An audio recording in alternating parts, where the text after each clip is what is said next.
Ketemu lagi dengan Bu Eni dan Capri. ya. Nah, teman-teman, Bu Eni akan berkisah tentang sejarah Hari Raya Kurban atau Hari Raya Idul Adha. Apakah Jabri tahu siapa manusia pertama di muka bumi ini? Nabi Adam.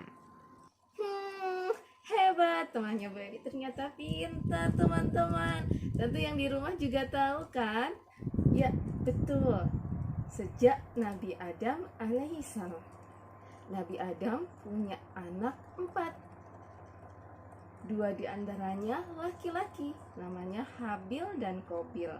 Kurban Habil diterima Allah karena Habil mempersembahkan kurban yang terbaik dengan hati ikhlas, teman-teman. Sedangkan kurban Qabil tidak diterima Allah. Kenapa? Karena Qabil mempersembahkan kurban yang buruk dan dengan hati yang busuk. Nah, sejarah kurban juga tercatat pada keluarga Nabi Ibrahim alaihissalam. Ismail adalah putra Nabi Ibrahim. Ibunya bernama Hajar. Nabi Ibrahim membawa Ismail bersama ibunya ke Mekah sesuai perintah Allah. Saat itu Ismail masih bayi. Nabi Ibrahim sering menjenguk anaknya. Bahkan Ismail pernah membantu ayahnya membangun Ka'bah sebagaimana yang kita saksikan hingga hari ini. Nabi Ibrahim pernah bermimpi menyembelih Ismail. Teman-teman, mimpi seorang nabi bukanlah mimpi biasa, tidak sama dengan mimpi kita. Mimpi seorang nabi adalah wahyu, perintah Allah. Tetapi perintah ini sungguh berat. Mengapa berat? Karena bertahun-tahun Nabi Ibrahim hingga berusia tua tidak juga dikaruniai anak. Keadaan yang seperti itu tidak membuat Nabi Ibrahim menjadi berputus asa. Nabi Ibrahim senantiasa memanjatkan doa kepada Allah agar Allah berkenan memberinya seorang anak yang solih yang dapat membantunya berdakwah menuju Allah. Ternyata doa Nabi Ibrahim akhirnya didengar dan dikabulkan Allah, teman-teman.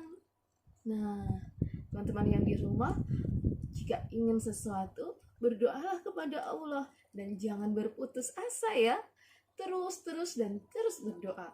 Nabi Ibrahim saja yang seorang nabi, dia tidak berputus asa dari rahmat Allah. Padahal sebelumnya Nabi Ibrahim tahu bahwa istrinya tidak mungkin mengandung karena istrinya sudah tua. Tetapi tidak ada yang tidak mungkin bagi Allah. Karena Allah yang maha besar, maha berkuasa, bisa memberikan sesuatu kepada yang ia kehendaki. Nabi Ibrahim bermimpi. Dalam mimpinya, ia bermimpi menyembelih anaknya Ismail. Padahal Ismail adalah seorang anak yang sangat disayanginya, sangat dicintainya. Bagaimana tidak? Karena setelah usia tua, baru Nabi Ibrahim dikaruniai putra. Nabi Ibrahim pun mendatangi Ismail. Dia pun bertanya kepada anaknya, "Wahai anakku, sesungguhnya aku bermimpi. Dalam mimpiku, aku menyembelihmu. Bagaimana menurut pendapatmu, wahai anakku?" Wah, teman-teman, kalau kita ditanya begitu sama ayah kita, bagaimana ya? Wah, marah, sedih, takut. Tapi Ismail tidak. Ismail bahkan tidak berteriak, tidak menangis, dan tidak marah. Ismail menjawab, "Wahai ayahku, lakukanlah apa yang diperintahkan Allah kepadamu. Insya Allah engkau akan mendapatiku seorang anak yang sabar. Wah, hebat sekali ya. Dia tidak marah. Bahkan dia membantu ayahnya agar teguh hatinya, agar tidak ragu-ragu melaksanakan perintah Allah. Setelah Nabi Ibrahim bertanya kepada Ismail, akhirnya mereka berdua pun berjalan ke suatu tempat yang jauh dari rumah agar ibunya tak menyaksikannya. Ibunya melepas mereka dengan hati yang sedih, namun juga dengan hati yang penuh diliputi rasa cinta kepada Allah. Sehingga bagaimanapun beratnya perintah Allah itu, keluarga Nabi Ibrahim rela dan ikhlas. Luar biasa. Nah teman-teman, di sepanjang perjalanan tidak mudah, karena siapa yang suka membisik-bisikin kejahatan ke dalam hati manusia? Yang suka bisik-bisik hati manusia yang mau taat kepada Allah menjadi ragu-ragu. Ya, dia adalah Setan, iblis menggoda Nabi Ibrahim dan keluarganya agar tidak jadi melaksanakan perintah Allah. Nah teman-teman,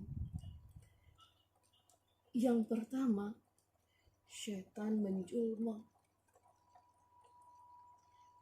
dan berkata kepada Nabi Ibrahim,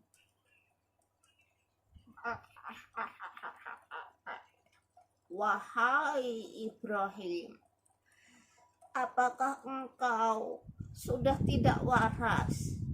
Ini anakmu yang engkau tunggu-tunggu sampai berpuluh-puluh tahun. Tapi engkau akan menyembelihnya. Memangnya engkau tidak berperasaan? Kasihan anakmu Ibrahim, kasihan." Nabi Ibrahim tahu teman-teman, yang biasa menggoda manusia untuk taat kepada Allah, kalau bukan setan pasti iblis, ya. Dan Nabi Ibrahim pun mencari batu-batu kecil dan melemparkannya kepada setan itu.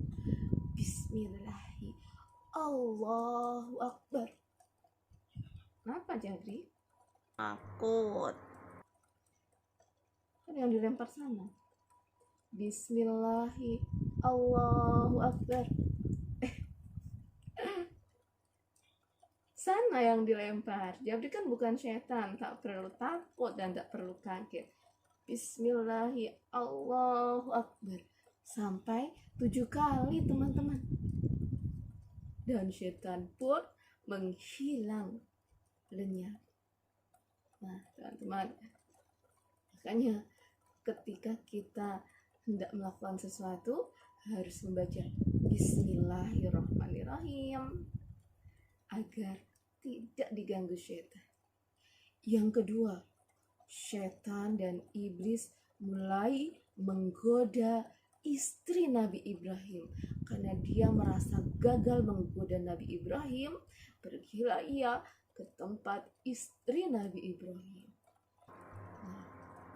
Terus Sama, istri Nabi Ibrahim pun tahu bahwa yang menggoda manusia, yang suka membisiki kejahatan dan suka membuat ragu-ragu adalah setan.